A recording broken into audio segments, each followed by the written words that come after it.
We got one more slate for the divisional round today, and it's going to be a doozy here. Your marquee game for Baltimore Buffalo. The Eagles playing the Rams. That's a little bit less important here. We're going to do what we always do. We're going to look at projections and ownership. We're going to hop into the world of Sims, see what the solver, ETR's data, and stochastic think about the slate. And by the end of this video, guys, you'll know the must-plays for today's two-game slate. Let's get into it. And I kept the video today, even though it's not technically the main slate, because we're still going to do it for the conference title game. Still going to do it in the morning for the Super Bowl. So that's sort of my plan here, even though this slate is a halfy slate. We're at half mast for this one. We're going to make it count. But obviously, fun slate yesterday.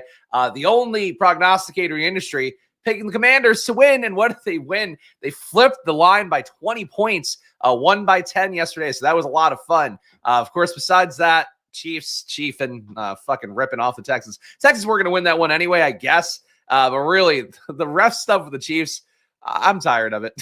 That's how I feel about it. Either way, though, we got ourselves a two-game slate. And, of course, stochastic does not make it easy to separate these games out. Let me pull the teams. That'll make it easier. Baltimore, Buffalo, Philadelphia, and Rams. All right, and real fast, too, the team totals have moved a little bit since Friday's video. Rams now down to 17.8 implied points. Eagles down to 24.3. The weather here today is not that great. It's not super cold, but it is like gloomy out. I think it's supposed to rain more today, or it is raining right now. It's supposed to snow more today, potentially. So that's a little bit of that, but not like crazy snow, I think, but still enough snow. So that's where that is. That line's moved down a little bit. Baltimore, 26 implied points. Buffalo, 25 implied points. So they're still a 1-point favorite. Line's basically held steady. That's where we are right now with how things look over the weekend. Besides that, your top 50 players for this slate, you got Josh Allen, number 1, 25.2 fantasy points.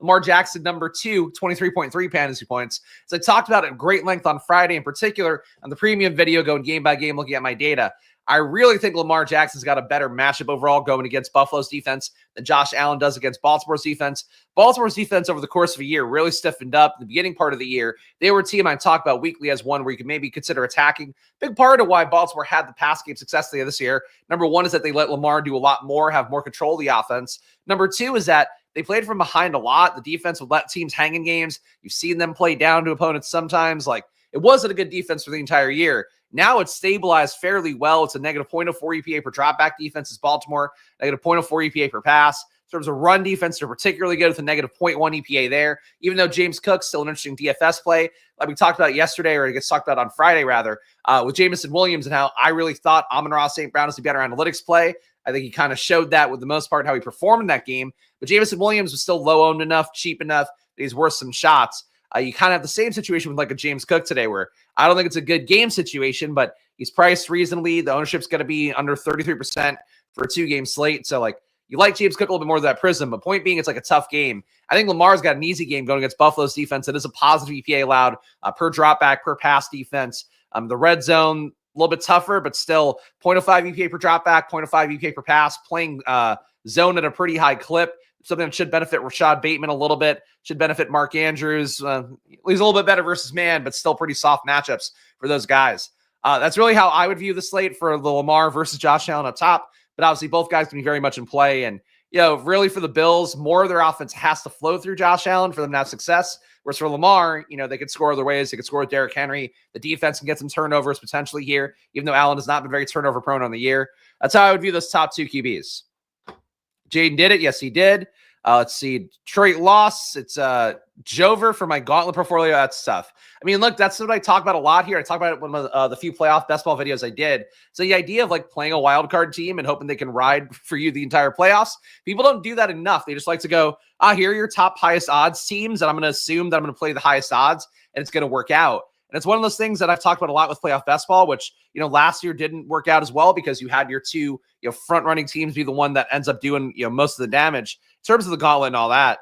But I would say for me, like taking the wild card team, hoping you hit the upside. Obviously, it worked out a little bit better for me this year to have, Jaden Daniels being the wild card and have a reason to take some more wild card teams. But I think that's how to approach playoff best ball. Everybody's steamed to go, Baltimore Lions over and over again in those tournaments. Did I rip my shirt off after the game? No, I'm not a soccer player scoring a goal. Let's see. Ravens D has been better, but they did play bad down the stretch too. No, I mean, they actively didn't. Numerically, their numbers got a lot better down the home stretch than they were in the first half of the year. So that's just what it is. Let's see. 2 teams that feature Washington. I feel awesome about that now. There you go. Okay, more power to you. If you got some Washington, like I have one that I'm hoping survives today, but it's really still thin.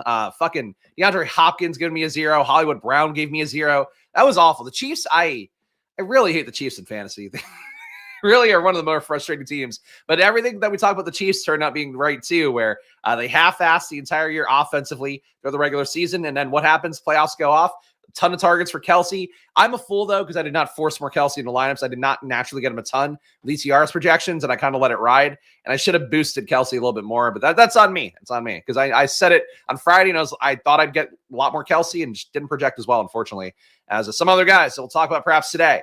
But number 3 projected player is Saquon Barkley. We got 22 fantasy points for him. Puka Nacua, 20.8 fantasy points. We got Derrick Henry, 19.5. So if you're not playing Lamar, Derrick Henry looks more appealing. If you're going to play Josh Allen, it's going to be tough to play Josh Allen and Derrick Henry and still make a competent lineup. But if you play Derrick Henry with Allen, you're kind of getting direct leverage there. Saquon Barkley going to be decently projected here. You have your way to get leverage on him with Jalen Hurts. It's going to be one of those slates, I think, where you have to really balance out each lineup. If I'm not playing this guy, I almost want to play the opposite outcome for the rest of the lineup. So you don't play Saquon Barkley. You consider Jalen Hurts more. Hope you get some tush pushes.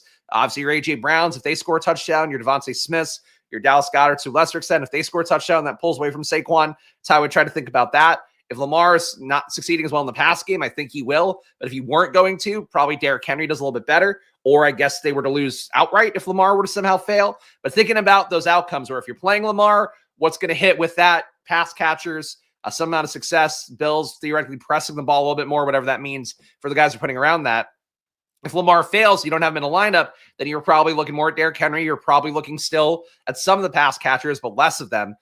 That's one way I would try to think about the slate a little bit more because it is a 2-gamer. Just what each individual line could do to get you direct leverage on kind of the overall picture. Besides that, your top value guys, of course, we're going to look at everything here. It's only a 2-game slate. We got Josh Allen, 3.3x value, despite being 7,700. So you're probably going to get Josh Allen quite a bit in the optimizers and the Sims tools, would be my guess. Lamar Jackson, you're still going to get him a good amount as well as your counterpoint to Allen with a slightly lower projection. Jalen Hurts is low enough here. I'm not sure you're going to get very much on the main slate. I'll tell you that Stochastics data, ETR's data did not give me a ton of Jalen Hurts. I had to kind of force my way to get as much as I could. So for Jalen Hurts here, I think he goes a little bit underrepresented, respected as well. Going against a Rams team that on the year, definitely the weakest out of this entire divisional round. One of the weakest really the entire season. Not quite Jacksonville bad, but still get him a 0.07 EPA per dropback, 0.08 EPA per pass, 0.01 EPA per rush. When you're giving up positive numbers and everything, you're just functionally not a good defense. And they're really the one that stands out too with my numbers here. Of course, you're looking more at the expected points added stuff from Sports Info Solutions that allows me to kind of decipher matchups, player performance, and all that a little bit better. And for a spot like this, like the Rams defense is really the only one that's left in the playoffs. It's like not good at all. Like even the Commanders, I think they're not a good defense. I talked about, I thought they would get beaten up by Detroit whenever they actually, did things offensively, didn't shoot themselves in the foot as they did they did a ton yesterday. Like that was still a spot where the Commanders D was technically better on paper than the Rams defense. I know the Rams defense has kind of had some decent performances down the home stretch. I know some of the, the mainstream media, the lamestream media has talked about the idea the Rams defense has gotten better. It hasn't. Like it just hasn't. Like in terms of the overall spectrum, the body of work of the year. As I talk about the Ravens, like you see a market improvement there where they were a positive EPA team overall over the stretch of the entire season that went down each week, down each week, down each week. Rams has not gone down. They've just had kind of some fluky success. So Philadelphia, their offense has been kind of hit or miss throughout the year, but they should be able to, on paper, beat up on the Rams here. Anyway, your QBs, your top values, Josh Allen, Lamar, Hurts, so they're your highest projected guys and your highest value, which makes for kind of an interesting push-pull here. Puka Nacua, despite being 7,400 to top value, he will likely be your top receiver in a lot of lineups here. And Isaiah Likely, a really high projection for him at 9.5 fantasy points. The assumption last week from a lot of people, including some guys who DM'd me a lot, and were like really trying to sell me on the idea of like Likely benefiting because Zay Flowers is out. Flowers is out again. Isaiah Likely, people assume is going to benefit. He might, but I don't think there really is a guarantee he does. The guy I think benefits is Rashad Bateman. Rashad Bateman, pretty good matchup going against this Buffalo team that, again, is not very good pass defensively. Also struggles with downfield targets. I think it's a Bateman spot, but people will get unlikely more at 3,500. So certainly if you're going to play Mark Andrews, that'll be a different play there to pull away from Isaiah Likely a little bit. If you were to play Bateman, you're going to pull away from Likely a little bit. If you were to play Aguilar, that tier of guys, you're going down a little bit lower there. And Deontay Johnson, unfortunately, not available for the Ravens after he's been reclaimed by the team as they try to position for a compensatory pick. But yeah, likely I'm not buying this at 3,500 and this big of a value. I will certainly play Isaiah Likely. I don't think he should be the make or break for you on the weekend is how I feel about it. People just want to chase Isaiah Likely. Since week 1, people have been like, oh, Isaiah Likely's the fucking man. And it's like, he had one good game this year. He's an okay player. He's had some good games in the past too. Like, I don't dislike Isaiah Likely as a player, but he represents a little bit too much for, I think, a lot of the field. And this ownership here probably going to be really high with him having this value metric at 9.5 fantasy points, $3,500 salary. But that's how this looks here. Really not a great value slate besides Likely. He'll come up a lot. Kind of like Dalton Schultz did for the main slate for this weekend. But really, here's your key guys. It's the QBs. It's Puka. It's really going to come up in a lot of lineups. Let's see what the ownership has right now via Stokastic. Of course, all this data you get for yourself at stokastic.com. You're seeing it here on screen, but it does update throughout the course of the day. I'm confident they're going to give another update here for the next few hours. So check it out for yourself. Link in the description or get 15% off with the promo code SPLASH at Stokastic right now. Saquon Barkley going to be 67% of these Sunday lineups today. So your chalky play, as I mentioned on Friday, I think he's in a really good spot for my main slate lineups. I really had to try to figure out how do I get Saquon in. Also getting the other parts of lineups that I thought I needed to get in, including my boy Terry McLaurin, and we'll see if he can hit the upside. Really needed Jaden to get to 300 passing yards, McLaurin to get to 100, and Ammi Brown to get to 100. They all fell like this much short, including Jaden putting up 299 passing yards, which fucking took plus 380, 300 plus. It drives me nuts. But anyway, for Saquon here, he is to me like the most obvious play. Rams don't defend the run well. Philadelphia creating a ton of yards before contact, have a little bit more time to get healthy too. This time off here, this little, I would say it's a bye, but obviously they didn't have to go that hard in week 1. Here in week 2, hopefully it gets a little bit easier for him. Would say for Saquon in this spot, 67% ownership feels about right to me. He is the best RB play in the slate, even though I like Derrick Henry as well as a pivot point. For Buffalo, it's just not as easy of a matchup. Saquon, I think, in this spot, assuming the Eagles do what they should do, he should put up 150 yards, probably a touchdown, 2 touchdowns, some pass catches and all that. What? Why is the NFL rigged, Timothy? What is your grief? If it's because your prop bet didn't hit, I'm going to fucking slap you. If it's because the Chiefs won again, I'll go, all right, maybe you're right. How many snaps does Aguilar play? Receiving prop 12.5 seems very low. The last time they played, which is not going to be perfect because we're, the Zay Flowers thing changes it a little bit. Aguilar didn't play down the home stretch. He was 0 snaps the last 3 weeks of the season. Tylan Wallace played 51 in week 18 for them, 22 the week before that, 25 the week before that. I mean, functionally, I really don't know that wide receiver 2, 3 matters that much. It does matter a little bit more because it's a 2-game slate, but you're probably still not going to, you're probably not getting a lot of production from anybody who's left and active.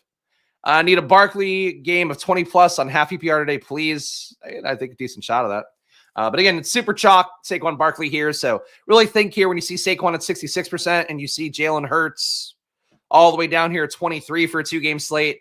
Try to play the Jalen Hurts outcome a little bit. Play him with Barkley. People don't play QB and RB nearly enough when you do have kind of a team where they capture the ownership and capture the scoring production together. I think that's one way to get different if you play Saquon. But I would say for Saquon, he's a good play. I'd play him with the field no matter what. In those lineups without him, again, really try to leverage against him. Play A.J. Brown more. Play Devontae Smith more. Play Jalen Hurts more. Play those big 3. Dallas Goedert, I'm less into, but he's still a player who's out there, so he counts as well. But I think A.J. Brown in particular will give you a lot of leverage on the slate and in general. So that's what I would say. Puka Nacua, 63% ownership expected with him being another top value at 7,400. The matchup versus Philadelphia is a tough one. That defense under Vic Fangio looks a lot better. Negative EPAs in every possible way I chop up pass production. Short throws, deep throws, man, zone, pressure, no pressure. They just do it all. Overall, negative 0.08 EPA per drop back, negative 0.1 EPA per pass is this Eagles defense right now. So I'd say for them, Matthew Stafford's found ways to get success against pretty much every defense here. The Vikings one being one in particular that I was impressed by for him, where it really shouldn't be a good matchup on paper, but because they get schemed so well. And for that one in particular, Sean McVay knows his protege a little bit, maybe knows how to kind of get ahead of him in the chess match of things. But for Puka Nacua against Philadelphia, I don't expect the Rams to have the talent to hang in this game. So I'm going to say that for, Puka Nacua here, Obviously, the game script should benefit him. I still think there's EV and going to Cooper Kupp a little bit because of the fact that like Cooper Kupp is just not going to be played very much. And he is still out there getting routes, still out there not getting targets. And the prop markets look all for Cooper Kupp with him being about 4.5 receptions of most of the markets out there. I still think that there is direct leverage to get on Puka Nacua if you want to go that way. But again, he's like probably a great play. 7,400, a little bit too cheap for him. And even though it's a tough matchup, like the Rams are going to have to pass a lot. And they are creatively, adept enough scheme-wise that they should be able to find ways to get the ball to Puka Nacua no matter what. So I think it's a play that I imagine I'll have a hard time fading today with Puka Nacua at 7,400. Khalil Shakir at 5K, 51% ownership for him. He's your lead receiver for Buffalo in the spot. The one thing that jumped out to me with Khalil Shakir is that basically because this is a little bit more of a man-dominant defense, a 31% rate of man defense, which is not as high as teams like Detroit, who's like about 45% of the time. Commanders about 36% of the time. Still high enough, though, when you see it about a third. Like, that's where a man defense split kind of matters a little bit. Against man defense, Khalil Shakir can't get open. He gets targeted 16% of the time. Cooper gets targeted more. Coleman gets targeted more. Kincaid gets targeted more. So that's where I would start to nickel and dime Shakir a little bit. He's 5K. He had the most first read targets in the wild card by a wide margin, had 6 targets compared to 3 for Amari Cooper, 3 for Keon Coleman, 2 for the rest of the Bills receivers, including Curtis Samuel, Mac Hollins, and the 2 tight ends. So Shakir, I think, is a good play at 5K, but all the ways to go to Buffalo, I think it's also possible to fade the Buffalo receivers entirely in some amount of lineups. Buffalo, to me, is one of those pieces where Shakir, I don't think is appreciably better than the other ones, but he's going to be owned a lot more. Whereas like Saquon and Puka, like Saquon is a better play than most of the other Eagles. Puka Nacua is a better play than most of the other Rams. Shakir is, I don't know, a better play than most of the other Bills. I think he's kind of a comparable play to most of them. Will never love another man more than Shane Daniels. I mean, look, he is really reignited my sports fandom in a way where I didn't know it was possible. Again, I'm not a Commanders fan historically, but to see him kind of doing what he does and to be on him early and then to ride it throughout the year, like I really got more joy out of that game yesterday than most things in gambling or sports rooting. So I'm certainly there with you. But I can love other men. I love my son, I'm sure more than Jane Daniels, maybe comparable amount. Derrick Henry, 49% ownership for him at 8K. So if you're not playing Saquon, you're playing Derrick Henry. And with this ownership as well, you're expecting some amount of lineups to try to play Derrick Henry and Saquon together because they do combine for over 100% ownership.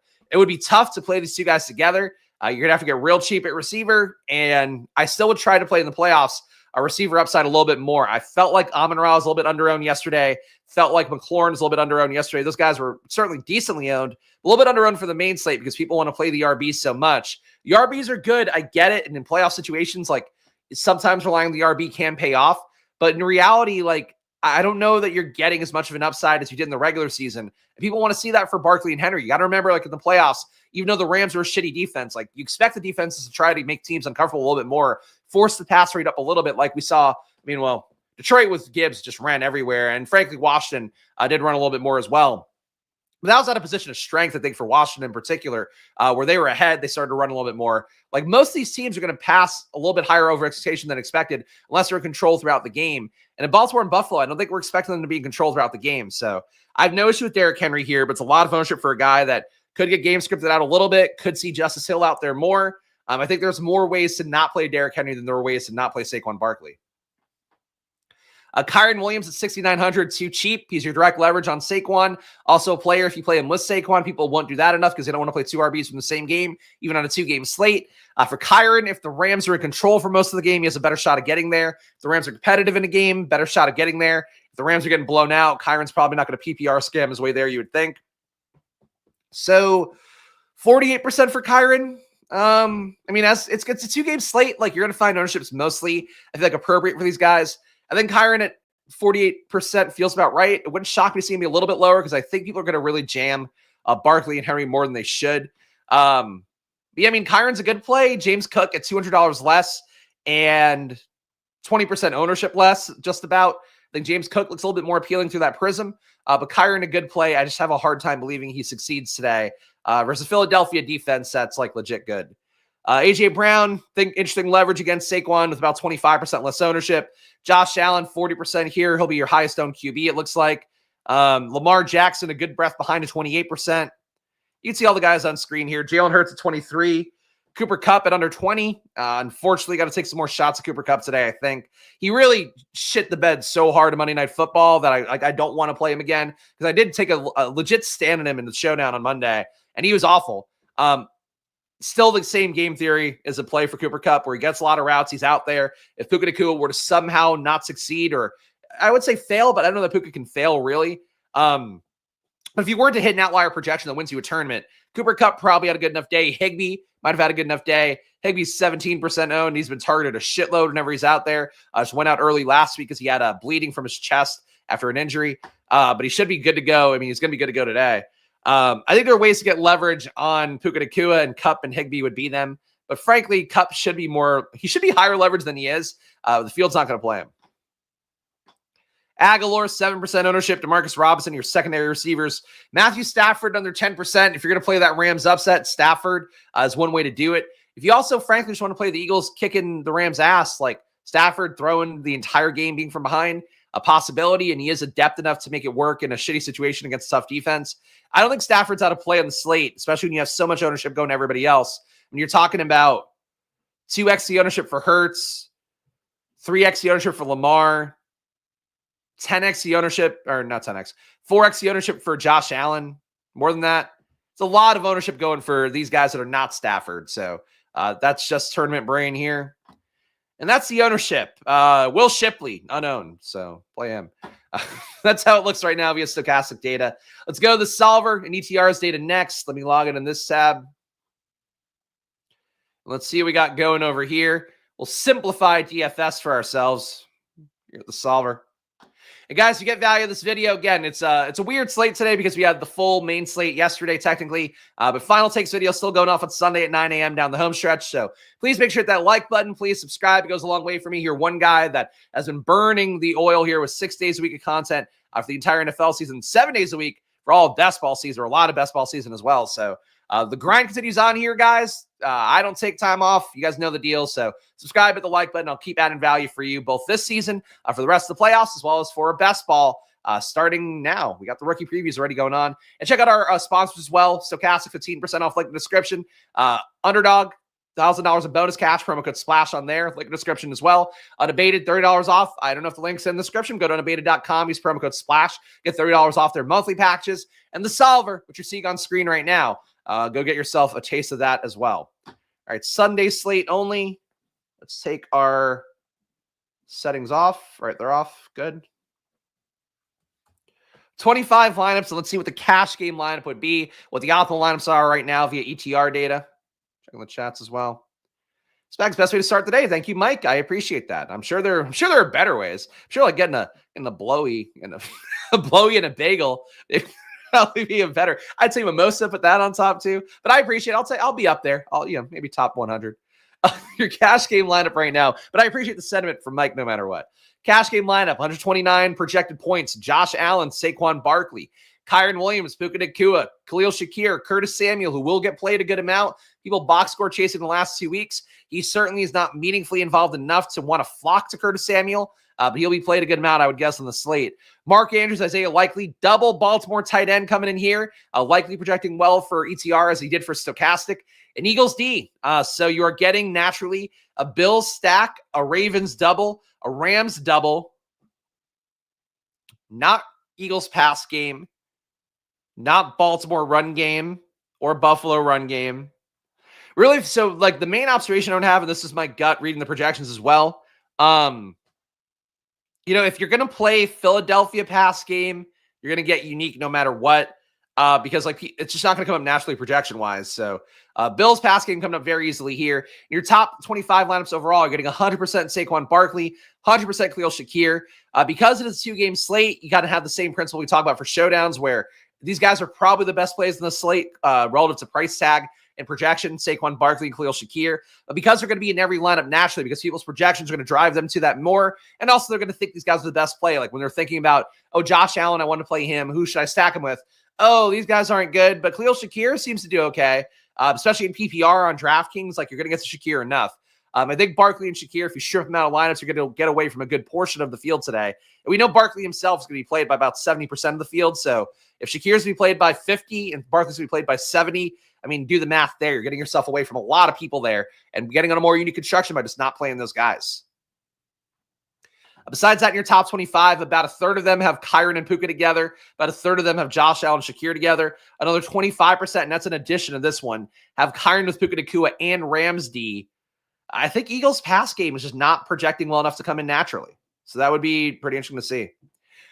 Would I swap out Ty Johnson for Justice Hill? It's really my only late swap option. I mean, you don't have to swap. You don't have to swap just to do it. Justice Hill projects a lot better, though. I know from building lineups yesterday. So that's that. Fade Henry, Keon Coleman over Samuel. I mean, the first one I would take the shot on because of the ownership.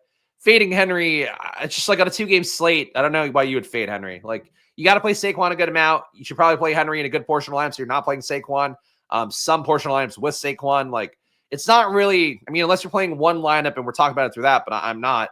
I'm playing the mini max, playing 20 max, playing a couple of lineups in the Millie Maker. Like, for me, I'm going to get shares of different builds here and just kind of going off the core assumptions. But, look, the fade somebody kind of era, I don't think should exist anymore personally. But, we talk about that enough for NBA and NFL. Let's build 250 lineups here. Let's put on our variants. And let's also give our main slate boosts as well. Let's make it 2 uniques per lineup for this too. So 3 players versus defense. 2 uniques boosted. All right. So we're going to do is build 250 lineups here, then sim it out with ETR data, see what they have. Then we'll hop over to Stochastic, see what they have in their sims, and then we'll know the must plays, and we can just win all the money. That's how this goes.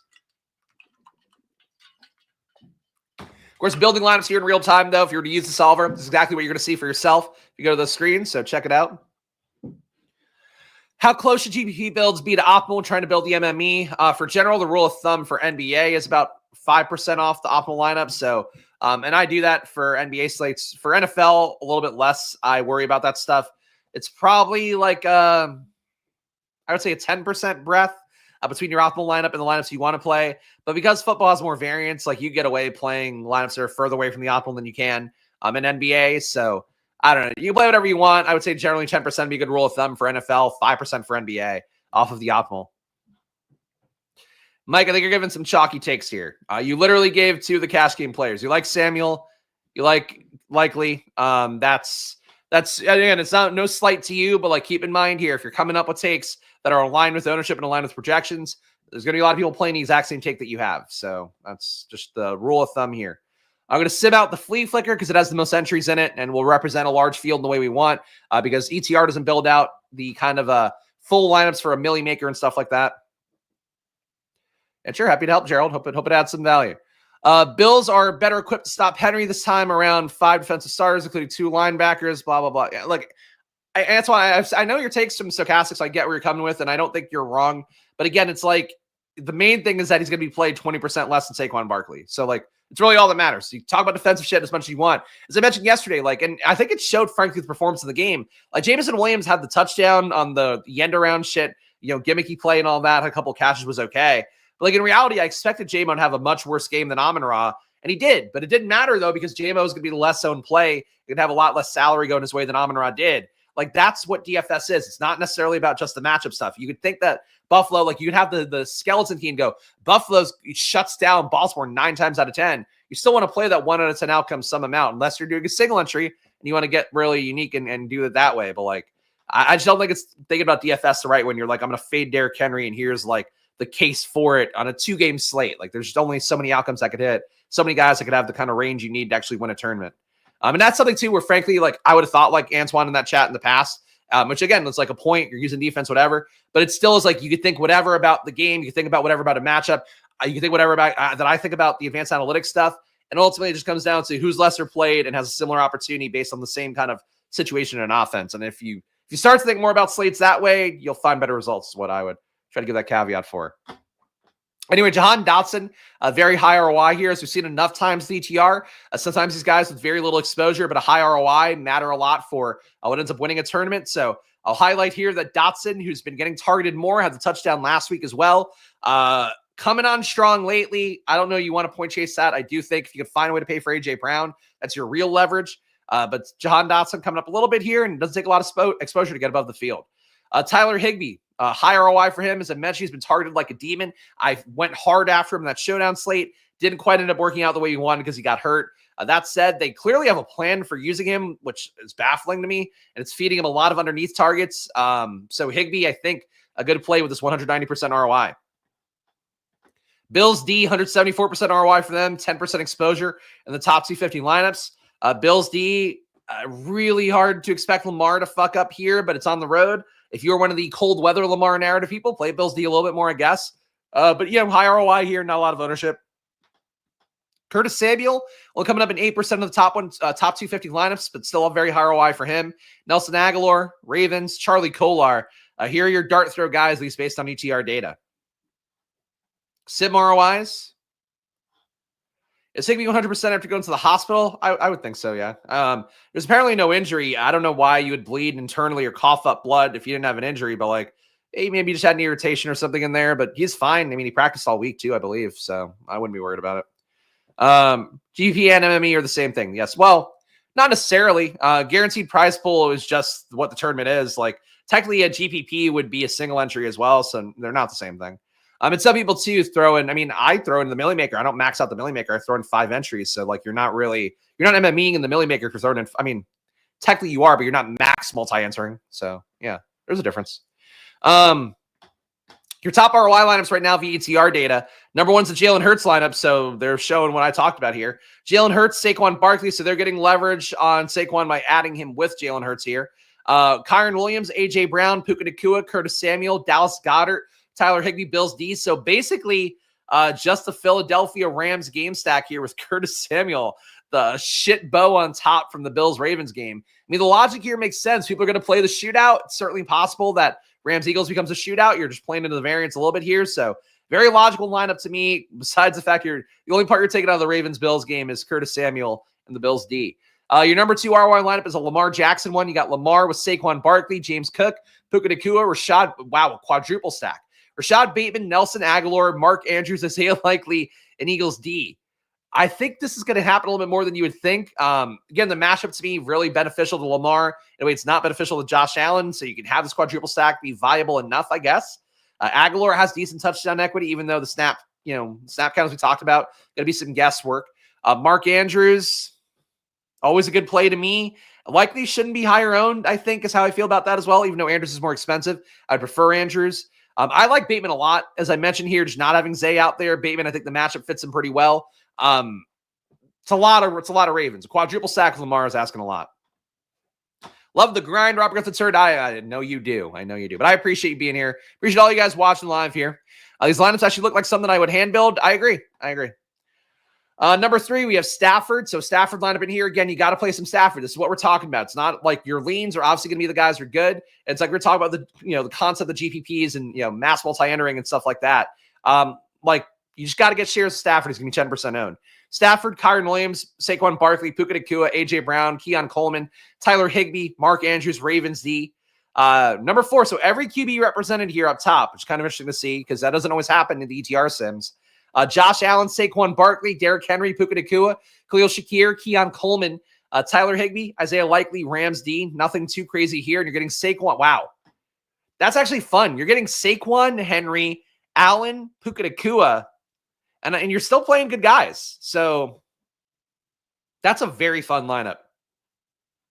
I don't love the Bills pass game here, but that's the kind of lineup you want to build.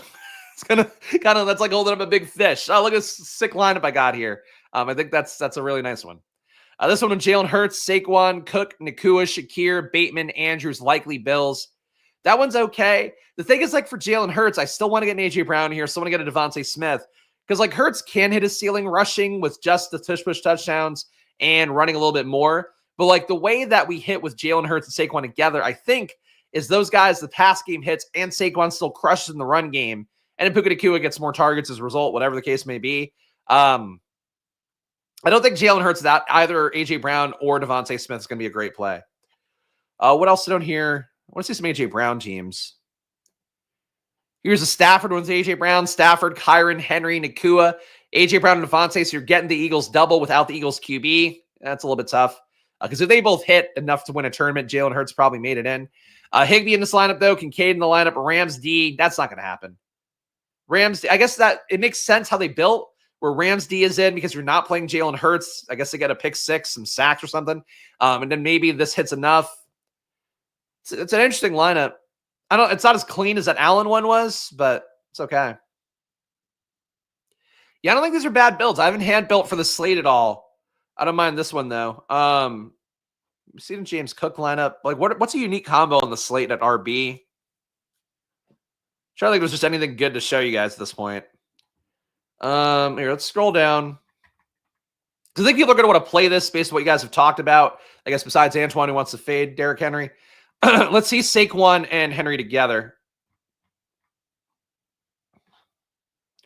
All right, Saquon. Here's your top Henry and Saquon lineups, which again, I do think is a core assumption people will make and play a good amount today. Allen, Saquon, Henry, Puka Nacua, Khalil Shakir, Keon Coleman, Tyler Higbee, Isaiah Likely, Rams. I think that's one we just read. Rams D is still a little bit tough, but Jalen Hurts isn't bad enough. You can take your shots. Stafford with Kyron, Saquon, Nacua, Shakir, Tylan Wallace, Higbee, Henry, Ravens D. That's kind of fun. That fits some stuff that I believe about the slate, which I think is that the Ravens can get to Josh Allen a little bit more. Henry with Saquon, and you get Kyron on top. You're fading Eagles overall pretty aggressively when you're getting Saquon. Interesting team. There's a lot of fun builds in here. I think not a lot of these, I mean, that's not fair. Some of these are not exactly how I would try to build, but I think there's a lot of good kind of optionality here. A lot of two tight end again as well, as there was on the main slate. So you're seeing that pretty much all of these are two tight end. At least when you play Henry and Saquon. That's a slate. How's Goddard simming? I don't know. He's coming up. He's coming up a little bit here. I don't know. Lovin Wallace at his price and ownership. I think he's worth a shot. I think he's worth a shot a little bit. I mean, really, anything that's not Bateman, Likely Andrews is probably worth a shot a little bit. I do have to say, though, I really think that Bateman is a cut above as a play. Like, he has impressed me down the home stretch. I think he's always had some amount of talent, and now you're kind of seeing it come to fruition a little bit more. So I am very much team Bateman. I didn't get a lot of Bateman naturally in the top 150 lineups. Not 50, because I built one. I think I built like 180 yesterday. Built 180 yesterday, and then I did my my Millie Maker lineups by hand build. My hand build ones all had Bateman. My projection ones had Bateman less. So that was for the main slate. For a Sunday only slate, I think Bateman gets owned more appropriately, but I think he's the best play for the Ravens, at least in my opinion. Okay. Let's build stochastic lineups here. Let's switch our little sticker too. God forbid the brands get crossed over. With stochastic, what we're doing is building 10,000 lineups here that are meant to represent the contest field, and they're going to compete 10,000 times. So that's how that looks on stochastic. Whereas ETR, you kind of make optimizer lineups with whatever you want. If you wanted to lock players in and make a 500 set of lineups with that, you could sim off of that. But different tools with different functionalities, both equally have merits. I play lineups for both, especially when I'm putting in a bunch of entries, doing the mini max, some other stuff. But for you guys out there, both great tools. Pick your fighter. If you have the money, play them both, honestly. Though at this point of the year, well, probably wouldn't pay for a month of either. If you try to be really economical about it. Because the NFL season, you got 3 more weeks. Technically a month left, but I guess you could pay for a month if you want. I don't want to rip you guys off, though. Nice to finally see the best of Bateman's ability this year. Past couple years were rough. Yeah, look, I mean, I like Bateman a lot coming out. Kind of got spooked off him after he didn't perform as well when I thought he'd be good coming out of Minnesota. But the underlying stuff that I saw there, he's a good target earner. Gets downfield pretty well. Starting to show that stuff now. Definitely a lot of touchdown dependence for him. But with Zay Flowers out, like, I don't know. I mean, Bateman's projected for 33% ownership. Like, if you're going to have Andrews likely be higher owned, I just don't think that's correct. But we'll see. But I'd say the same price tag. Like, he's good leverage on Khalil Shakir for sure. Are your top 150 lineups? Let's favorite them. The highest ROI lineups right now from Stochastic. Number 1 is Josh Allen, Kyron Williams, James Cook, Puka Nacua, Devontae Smith, Khalil Shakir, Dallas Goedert, Dalton Kincaid, and Bills D. So you're getting a QB plus 3. You're outright fading the Ravens here, which is another way to play a 2-game slate. Take one team out of the projection set or max 1, max 2 them if you want to do that. But yeah, just the Bills ass whooping here, which I don't see happening. Number 2, you got Josh Allen, Saquon Barkley, James Cook, Puka Nacua, Khalil Shakir, Keon Coleman, Dalton Kincaid, Isaiah Likely makes this one an Eagles D. So another Bills ass-kicking lineup with Likely coming back. Number 3, you have Lamar coming in. You got Lamar, Saquon, James Cook, Devontae Smith, Khalil Shakir, Rashad Bateman, Mark Andrews, Isaiah Likely, Eagles. So you got your triple stack of Ravens, bringbacks of 2 from the Bills. Very logical assumption to build here. That said, again, fading the Rams for the most part besides Puka Nacua. Playing Buffalo, Baltimore more, like you're not too sneaky there. But, it's a good lineup. Number 4 here would be Josh Allen, Saquon Barkley, James Cook, Puka Nacua, Khalil Shakir, Mac Hollins makes this one. Dallas Goedert, Dalton Kincaid, Eagles. Mac Hollins to me is credible to play as Curtis Samuel, even though people don't want to hear that. Like, he can score a touchdown. Curtis Samuel's role has kind of spiked some box score days lately. Still not good enough. Number 5, you have Josh Allen, Saquon Barkley, Derrick Henry, Devontae Smith, Khalil Shakir again, Amari Cooper, Dallas Goedert, Likely and Eagles. So a lot more Josh Allen here. ETR, we saw each QB had a top ROI lineup. Stochastic is saying a lot more Josh Allen up top. Your highest ROIs, check the chat too. For those not using Sims, it'd be helpful for a month just so they could see Showdown for the Super Bowl. All right, fair enough. Yeah, look, I'll always tell you guys, please spend money with the various affiliate links here. But yeah, that's that. Yeah, GPP and MMA are not the same thing. We talked about that, but yeah, look, functionally people use the terms interchangeably, but yes, they are not the same thing. Forgive me, Father, for I have sinned the Super Bowl. There you go. Sinned and simmed. Your top ROI players right now, nobody in the positive technically, but Stochastic has the highest ROI player in the slate, Isaiah Likely, with his negative 3% ROI. Number 2 would be Dallas Goedert, negative 4.8%. Tyler Higbee, number 3. So 4 tight ends up top here. Higbee, negative 6. Kincaid, negative 7.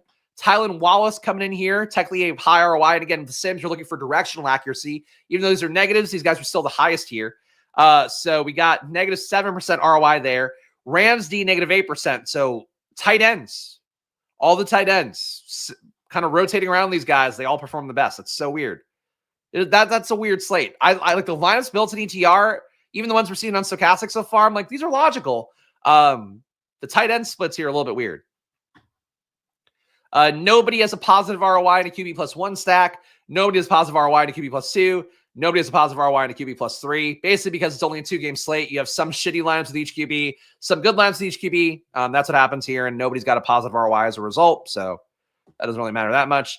Puka Nacua, your highest exposed player via Stochastic. 67% of Stochastic's top 150 lineups have Puka Nacua in it. Number 2, Saquon Barkley, also 67 for him. These guys basically flat with the field, a little bit over. Khalil Shakir, over on him as well, 61% compared to the field's 53. Devontae Smith, 52% compared to the field's 35. The roles between Devontae Smith down the home stretch, he and A.J. Brown really flattened out.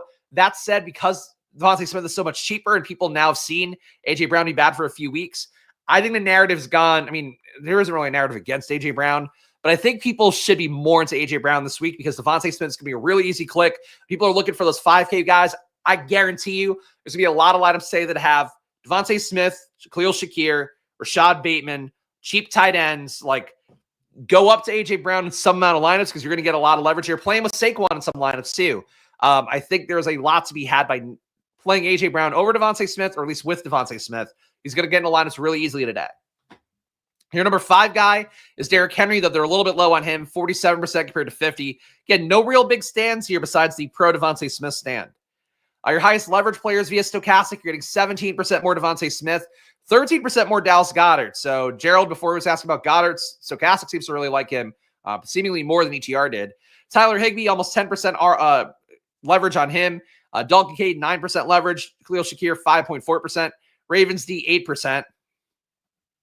Your most negative leverage lineups: Cooper Kupp, Curtis Samuel, Justice Hill, Bills D, Keon Coleman, Demarcus Robinson. All right, we don't usually do this on the final takes video. We're going to go back and look at all the QB stacks here. There's only 4 QBs. Let's do a hand build. Let's do a hand build today. Let's get this going. Let's get the size right. Cram it all in. That's what she said. Large contest, 33% to first. All right, what do we build here? What are the real final takes? I think I'm going to save. Well, do I want to save QB? Let's save QB. Let's save QB. I think Saquon's a smash. Chalky as shit, all that. I have been anti-Saquon, whatever. Doesn't really matter. So we always talk about here. I could be anti-Saquon in certain formats, like the ADP was too high for him, whatever the case may be. Be wrong about that. Be right about him in the week-to-week DFS format a lot of times this year. I think today's a smash spot for him. I think he's got a much softer matchup with Derrick Henry. I don't want to fade Derrick Henry in my entire set of lineups, but I do think for this one right now, I want Derrick Henry to sub him out, but I want Saquon a lot more. So Saquon is going to be the first thing I put into this lineup overall. I love Bateman. I mean, Bateman to me is like my favorite receiver play in the slate. Just think having Jose Flowers out there, a shot to be a true alpha receiver for him. He's not talented enough to do it really, but I think he gets you a touchdown today. If he gets you a touchdown at 5K, he probably makes a lineup. So Bateman's going to be one of my picks here. The Puka Nacua Cooper Kupp thing's pretty tough for me. I might skip over that now. I think I'm going to go with the A.J. Brown thing. Limiting myself a little bit salary-wise if I do. That's the tough part. All right. I'm going to go A.J. Brown, see what we get. I like Lamar. I like, with this build, Hurts makes sense as well. Let's go Lamar here. Let's say Hurts doesn't push any touchdowns in. Saquon gets his. A.J. Brown gets one, maybe two. Lamar Jackson at QB, I think is good to me. I also like Mark Andrews as one of my favorite tight ends on the slate. I'm going to go to him. I'm also going to go to Higbee here. Higbee, I like a lot of his targets. I played him probably too much in the main slate, and I'm going to do it again here. So Higbee coming to the flex, a nice salary, and again, they've been really willful in getting him the ball. Right, so we got Higbee. We've got 4,700 left per spot. RB and wide receiver we still need. James Cook, I like the ownership on. Justice Hill, the projection's really low, 7.6. Don't think we could fit Henry. I think we have to play James Cook here. And I do like James Cook as a tournament option. People are going to go to that Buffalo pass game a lot. As we saw, it's kind of your cash game option you get naturally based off projections. So we're going to try to get leverage on the Buffalo pass game rather and go James Cook's way. We're now really low on money for wide receiver and defense, but that's okay for defense.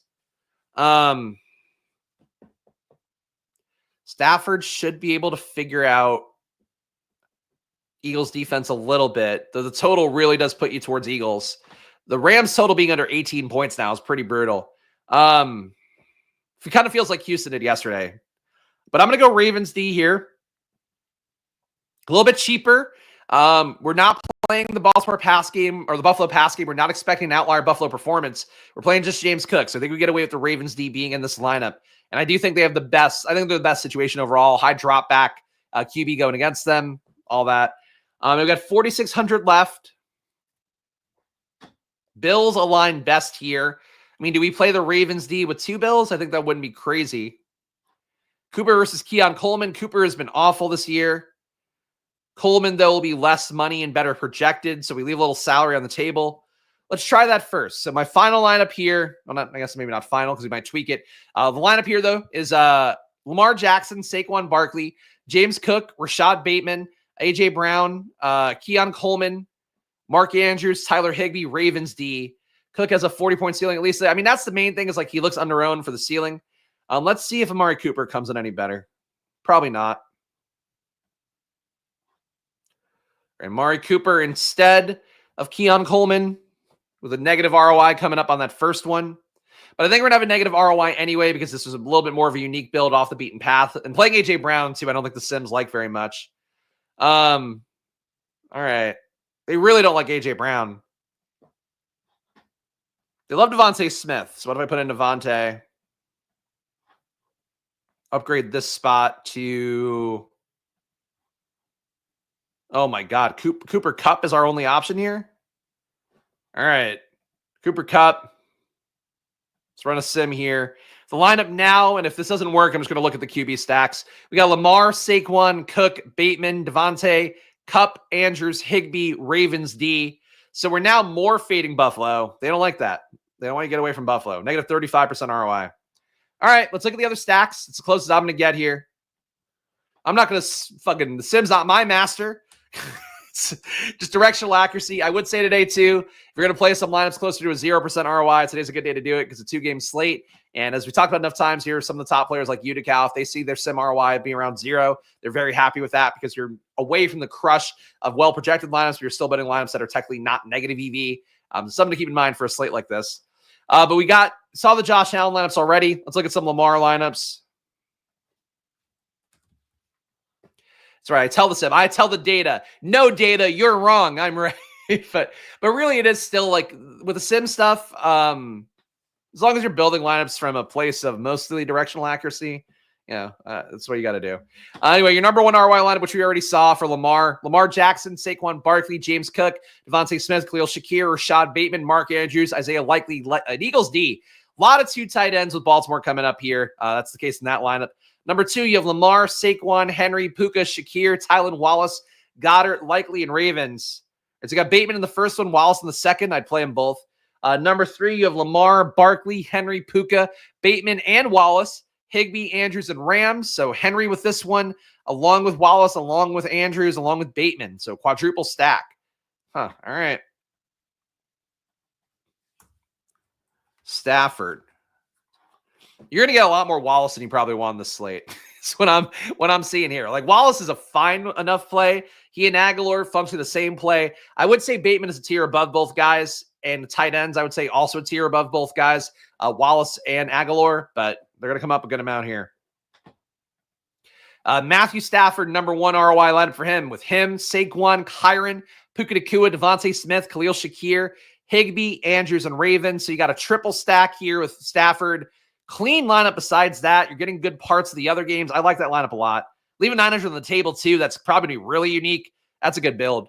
Stafford, Henry, Kyron, Puka, A.J. Brown, Cooper Kupp, Higbee, Kincaid, Ravens. So you're getting Puka with Kupp, with Higbee. So a real Stafford overload here. I got to say Stafford, and I said it up top, but I'll say it again here because it is a decision point for me. Stafford really keeps outperforming these matchups where it's like a defense that I think should kick his ass. Like the Vikings really should have kicked his ass twice this year, and they didn't.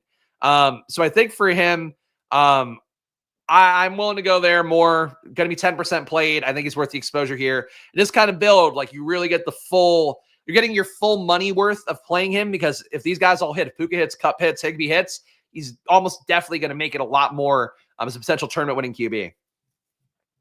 At number 3, we have Stafford, Derrick Henry, Kyron, Puka Nacua, A.J. Brown, Devontae Smith, Kincaid, Likely, Rams. Look, besides Kincaid getting into his lineups more than I would like, these Stafford lineups are some of my favorite we've seen so far. Jalen Hurts lineups here, I guess to close out all the QBs. We got Hurts, Saquon, Kyron, Puka Nacua, A.J. Brown, Tylan Wallace again, Dallas Goedert, Dalton Kincaid, Ravens D. Number 2, Jalen Hurts, Saquon Barkley, Kyron Williams, A.J. Brown, Devontae Smith, Rashad Bateman, Dallas Goedert, Isaiah Likely, and Ravens. I'd like to get A.J. Brown in these lineups, I will say that. Number 3, Jalen Hurts, Derrick Henry, Cook, A.J. Brown, Devontae Smith, Khalil Shakir, Goddard, Higbee, Eagles. These are not bad either. I think these Eagles-Rams lineups are a lot more fun than Baltimore-Buffalo ones, which maybe not a surprise.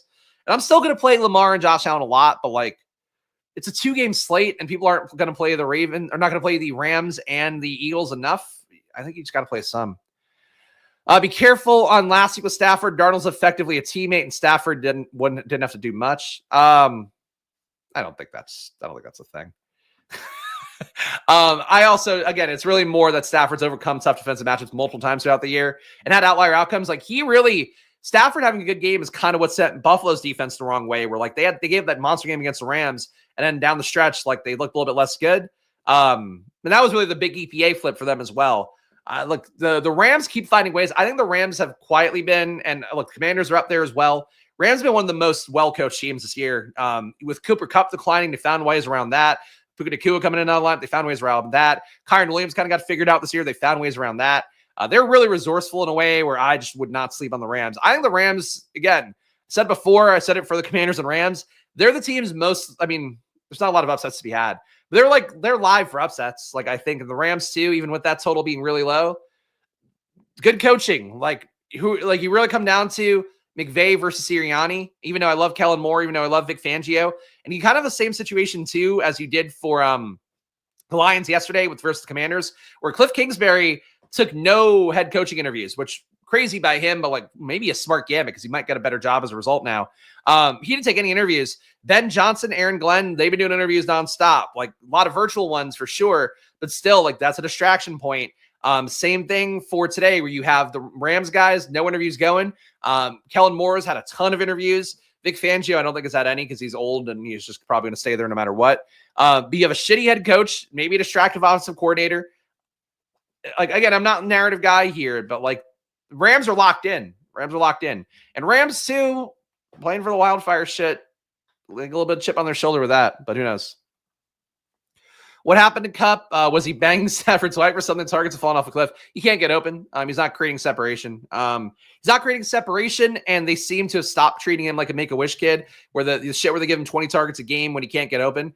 And Puka Nacua has been so much better too, so it's probably those things. Higbee being out there too doesn't help Kupp. Higbee is taking a lot of short targets away. But again, if Puka fails, if Higbee fails, it's because Kupp probably had a decent day. So that's just how DFS works. But I think that's a slate, guys, unless there's anything else you guys want to see. I don't know. We hand built. I mean, here, we'll do a different version of a hand build here where I'm going to put in my priority plays. So we got a few minutes. I usually go to 10, so why not? All right, so lineup contains, who are my favorite plays? Bateman. Lineup contains Saquon. Lineup contains, would I say Andrews is one of my favorite? I'm going to put Higbee in. I do like Higbee enough.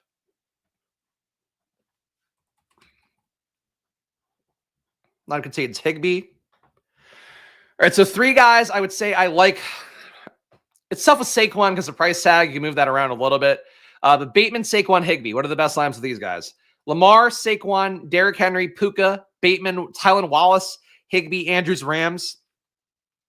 I think that's one we saw already. Hurts, Saquon, Cook, Puka Nacua, Devontae Smith, Bateman, Goddard, Higbee, Ravens. I'm low on Goddard. Allen, Saquon, Henry, Devontae, Shakir, Bateman, Higbee, Andrews, Rams. What if we put A.J. Brown in here? Great, so then don't play him. But what do you think they're going to put him back in and he's just going to bleed again? Is that the logic here when he had no medical reason why not? It doesn't fucking matter.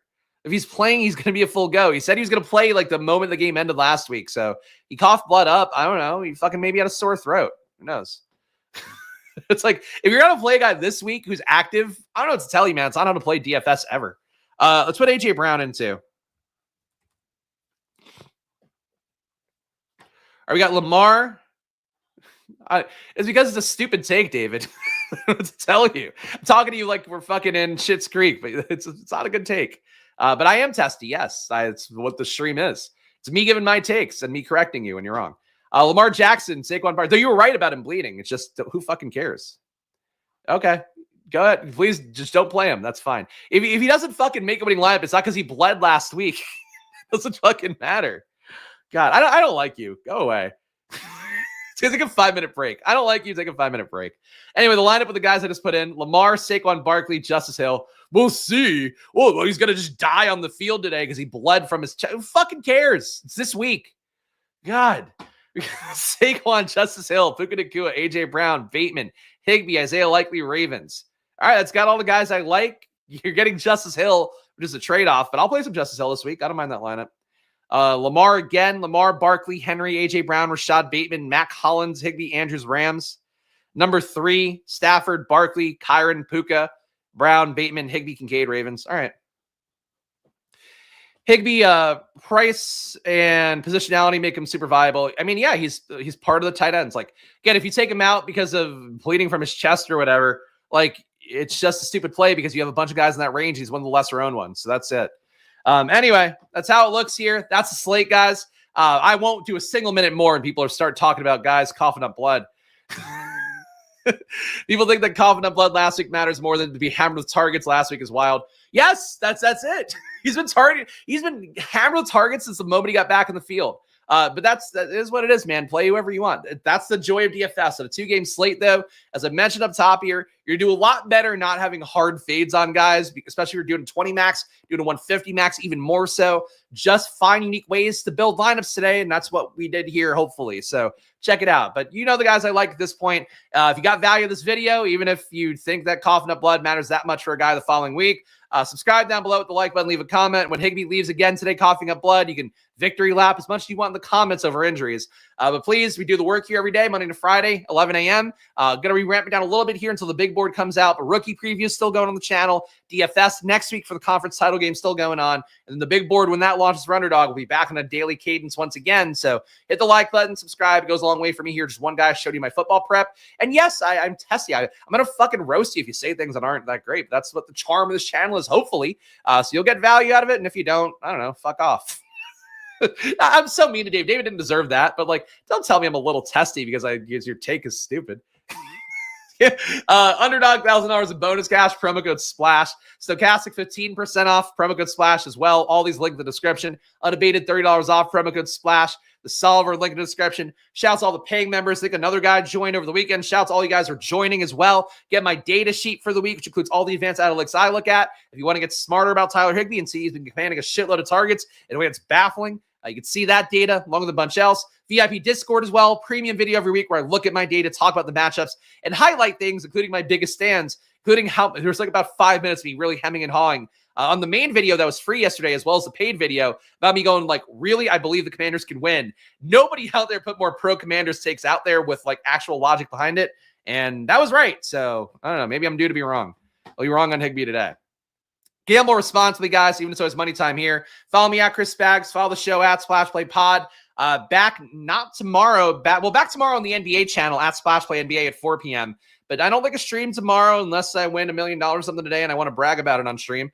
So probably no stream tomorrow. Back Tuesday or Wednesday with the rookie previews. And then we'll have, of course, the usual conference championship preview coming up the back half of the week. So a little bit of a weird schedule here, but subscribe to the notification bell. You know whenever I go live here. And I'll see you guys again soon. So, hey, enjoy your days. Good luck. And go Tyler Higbee, go. Bye-bye.